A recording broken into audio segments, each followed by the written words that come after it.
பண்ணுவாங்கன்னா, இவங்களே அறியாமல் எப்போ பார்த்தாலும் வந்து அதாவது ஃபோனை யார்கிட்டயும் கொடுக்க மாட்டாங்க. இவங்களே ஃபோனை வச்சுப்பாங்க. மற்றவங்க கிட்ட பார்த்தீங்கன்னா தனியாக போய் பேசுவாங்க. அதாவது 4 பேர் எதிர்க்க பேசாமல் எப்பவுமே வந்து கும்பலாக இருக்கிற ஆசைப்பட்ட விருச்சிக ராசிக்காரர்கள் என்ன பண்ணுவாங்கன்னா, இந்த மாதிரி ஒரு அஃபேர் இருக்கும்போது தனியாக போய் பேசுவாங்க.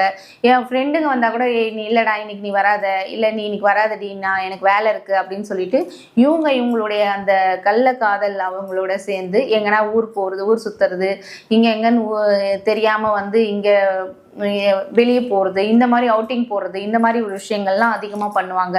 ஸோ எப்போவுமே கும்பலாக இருந்த அந்த பொண்ணோ பையனோ ஏன் இப்போ பார்த்தீங்கன்னா தனித்தனியாக இருக்காங்க. என்னதான் மேரேஜ் ஆகியிருந்தா கூட எப்போவுமே எங்கள் ஃப்ரெண்ட்ஷிப் தான் முக்கியம்னு சொல்கிற விருச்சிக ராசிக்காரங்க இப்போ ஏன்னா ஃப்ரெண்ட்ஷிப்பையும் மதிக்க மாட்டேன்றாங்க. பார்த்தா சரி ஒய்ஃப் கூட தான் இருக்கான்னு பார்த்தா ஒய்ஃப் கூடவும் இல்லை, சரி ஹஸ்பண்ட் கூட தான் இருக்கான்னு பார்த்தா ஹஸ்பண்ட் கூடவும் இல்லை. ஆனால் இவ எங்கேயோ எப்போ பார்த்தாலும் சுற்றிக்கிட்டே இருக்கானே அப்படின்னு சொல்லிட்டு 4 பேர் கேட்குற அளவுக்கு தான் இவங்களுடைய